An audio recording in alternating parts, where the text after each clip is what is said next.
Welcome friends, summer defence education union में आपका स्वागत है। इंडियन एयरफोर्स, नेवी और अन्य फिजिक्स संबंधी कॉम्पिटिटिव एग्ज़ाम के लिए आज का बेहतरीन फैक्ट्स लेकर आए हैं द्रव्यमान क्षति से संबंधित।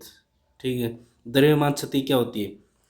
जब भी नाभिक का निर्माण होता है, नाभिक का निर्माण किससे होता है? प्रोटॉन और न्यूट्रॉन को मिलाकर होंगे। यानी ये कोई नाभिक है तो उसमें प्रोटॉन न्यूट्रॉन होंगे, दोनों मिलकर नाभिक का निर्माण करेंगे।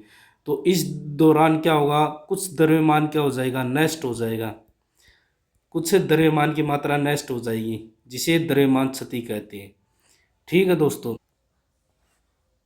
तो जो द्रव्यमान क्षति होती है उसका सूत्र होता है डेल्टा एम। द्रव्यमान क्षति को डेल्टा एम से डिनोट करते हैं और वो कितना होता है? Z M P plus A minus Z into M N minus M. M क्या होता है? परमाणु द्रव्यमान होता है। और एम पी क्या होता है? Mass of proton, mass of neutron, M N. ठीक है, तो ए क्या हो गई? द्रव्यमान संख्या। और जेड क्या होता है? परमाणु क्रमांक या इलेक्ट्रॉन या प्रोटॉन की संख्या होती है। ठीक है, तो जब अब इसका याद करने का तरीका है, जेड क्या है? किसको रिप्रेजेंट करता है? प्रोटॉन या इलेक्ट्रॉन को। तो इसके साथ किसका गुना होगा? मास ऑफ प्रोटॉन का। और जब द्रव्यमान संख्या किससे होती है? ए न्यूट्रॉन और प्रोटॉन से मिलकर बनती है। तो जब उसमें से न्यूट्रॉन या इलेक्ट्रॉन या प्रोटॉन की संख्या को घटा देंगे तो क्या बचेगी? न्यूट्रॉन की संख्या का। तो उसका गुना किससे हो जाएगा? मास ऑफ न्यूट्रॉन से। ठीक है, और इसमें से परमाणु द्रव्यमान घट जाएगा।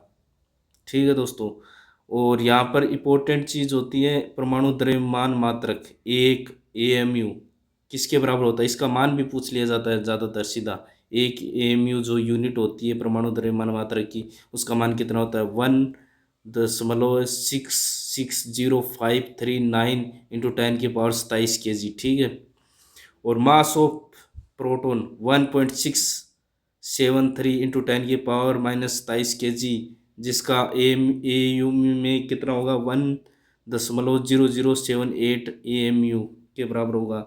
मास ऑफ न्यूट्रॉन 1.675 इंटू 10⁻⁻27 kg। ये किसके AMU में किसके बराबर होगा? 1.0087 के बराबर होगा AMU में, जो कि एक परमाणु द्रव्यमान मात्रा की एक प्रकार की यूनिट है। ठीक है दोस्तों, ज़्यादातर ये सिंपल सूत्र पूछ लिया जाता है और ये इसका मान पूछ लिया जाता है। इसके अलावा इनके भी मान पूछ लेते हैं कई बार। ठीक है, तो ये मान इंपॉर्टेंट है और सूत्र भी इंपॉर्टेंट है।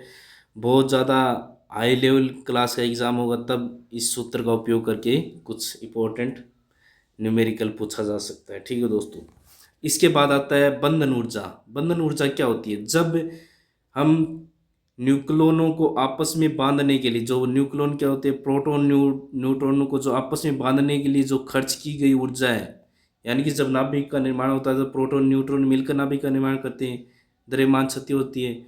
तो ये द्रव्यमान क्षति किस में बदल जाती है? एनर्जी में बदल जाती है, जो कि किस में काम आती है? न्यूक्लियनों को आपस में बांधे रखने के लिए काम आती है। यानी कि ये हमेशा द्रव्यमान क्षति के समतुल्य होती है। क्या? बंधन ऊर्जा। ठीक है, ई बी किसके बराबर होता है? Delta M C square. और जहाँ सी स्क्वायर क्या है? प्रकाश का वेग होता है, जो कितना होता है? 3 × 10⁻⁸मीटर पर सेकेंड जनरली हम लेते हैं।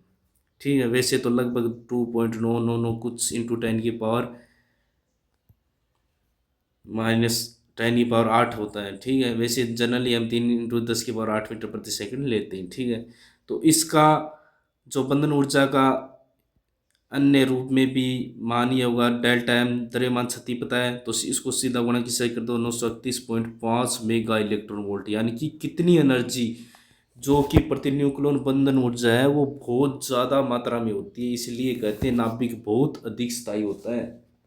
नाभिक प्रकृति में सर्वाधिक स्थायी होता है इसलिए। और नाभिक का अर्ध आयु काल होता है 17 मिनट।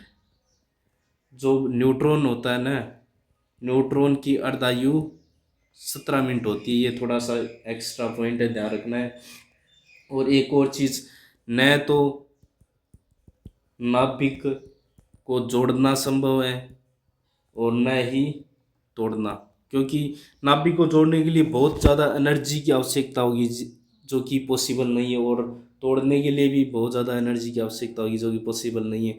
इसलिए न तो नाभिक को जोड़ा जा सकता है और न नाभिक को तोड़ा जा सकता है।